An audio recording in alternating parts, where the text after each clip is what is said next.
The winged horses. One day, Prophet Sulaiman A.S. sat upon his royal throne and said to the wind, "O wind, carry me to the most beautiful place on earth." Immediately, the wind lifted the throne and carried him across 7 seas until they reached a stunning island. Upon the command of Prophet Sulaiman A.S., the wind set the throne down there. As he was enjoying the island's beauty, Prophet Sulaiman A.S. noticed some winged horses swiftly flying over his head.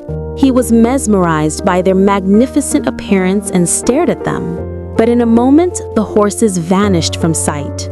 Prophet Sulaiman A.S., still on his flying throne, went after them. But the horses were so fast that he could not catch them. Eventually, he returned.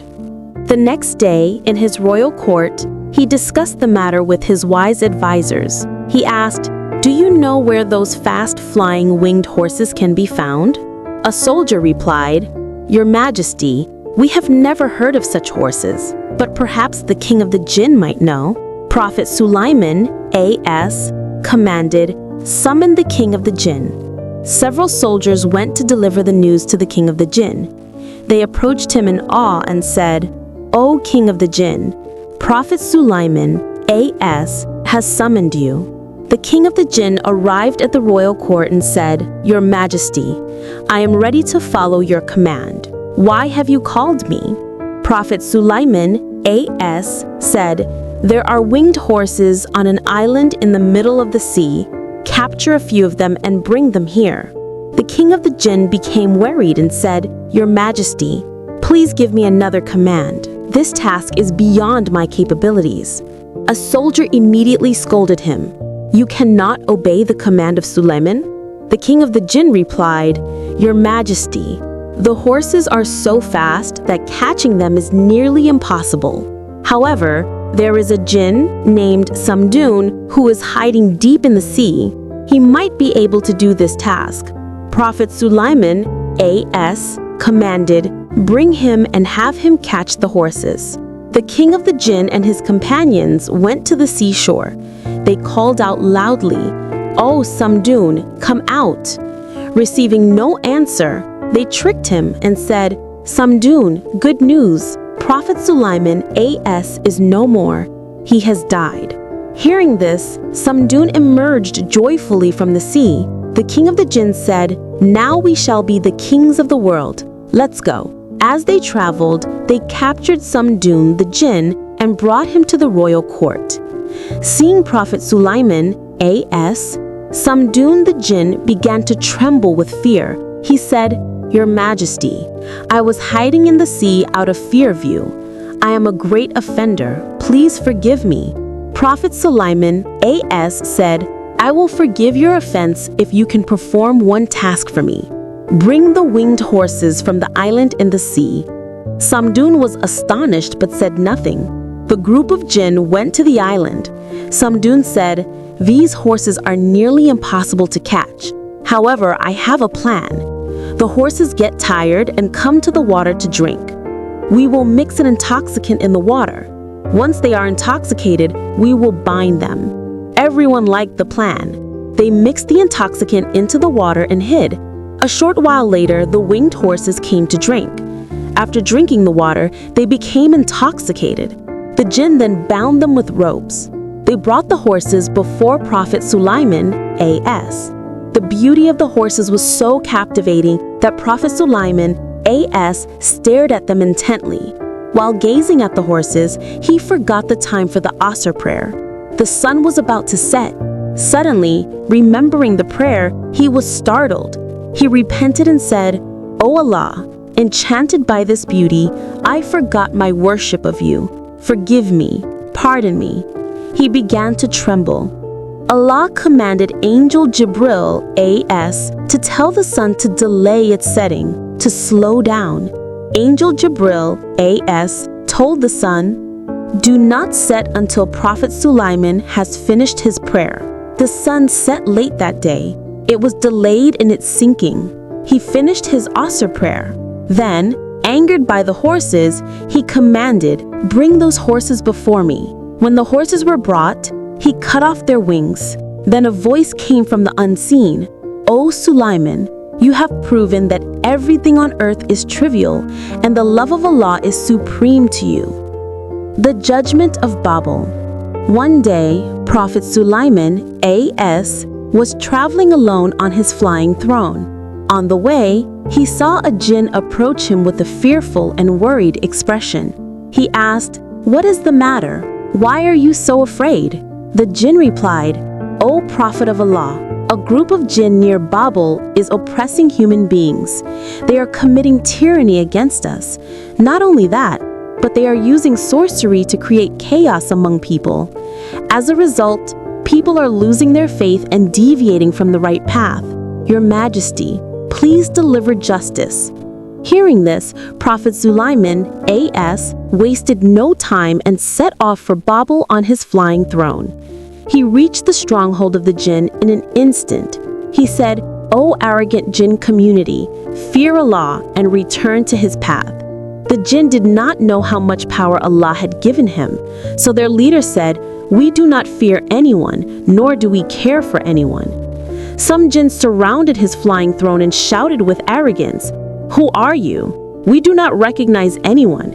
If you have the power, defeat and capture us." Hearing this, Prophet Sulaiman, A.S., revealed his miraculous power. As he looked at them, a violent storm began. The clouds thundered, the earth split open, and iron chains emerged, binding the jinn one by one. They could not move an inch. The jinn fell at the feet of Prophet Sulaiman, A.S., and cried, "Who are you? Please forgive us. We have made a mistake."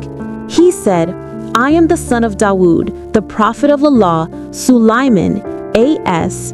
Allah has made me the ruler of this world. Be warned. Do not create chaos on this earth, or you will be destroyed by the punishment of Allah." Then the jinn brought faith in the one Allah and accepted Sulaiman, A.S. as a prophet. They pledged that they would never again create chaos or oppress human beings while they lived on earth. In this way, the jinn obeyed the commands of Prophet Sulaiman, A.S. The challenge to destiny, Taqdir. Besides humans, jinn also attended his royal court.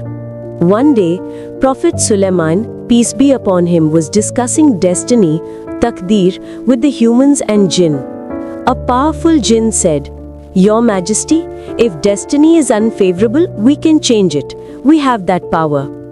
Prophet Sulaiman, peace be upon him, said, "Destiny is a matter determined by Allah." The jinn declared, "I will change it. Give me a few years' time." Prophet Sulaiman, peace be upon him, granted him the time. The jinn contemplated how he would change destiny. One day he saw several girls playing in the palace of a wealthy man. He became invisible, picked up a little girl, and placed her in a house in a deep jungle. The girl was unconscious. The jinn brought her food. When she regained consciousness, the girl began to cry.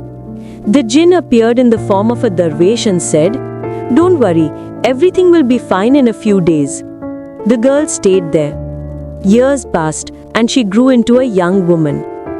One day she asked the jinn, "Can you bring me some necessary things?"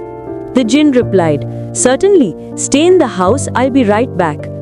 As he left, he became invisible. The girl realized, "This is certainly not a human, he is a jinn." She looked at the jungle with fear. One night, a storm began with heavy rain. The girl was terrified. Suddenly, two men outside the house said, "We are travelers, please give us shelter, we will leave tomorrow morning." The girl asked, "Who are you in this deep jungle?" They said, "We are in trouble, we will leave tomorrow morning." The girl gave them shelter. One was a poor man and the other was a wealthy man. The next day they asked, "Who are you? Why are you here? How did you arrive?" The girl said, "I am a captive of a jinn. He abducted me when I was a child. Please leave quickly." The wealthy young man said, "We will save you, don't worry." The girl said, "You cannot fight the jinn." The poor man said, "This young man is the son of a king and I am the captain of his ship. Our ship sank in the storm." The young man asked, "Why do you think the jinn captured you?" The girl replied, "I truly don't know. The jinn will harm you if he returns. Please quickly hide." She hid them.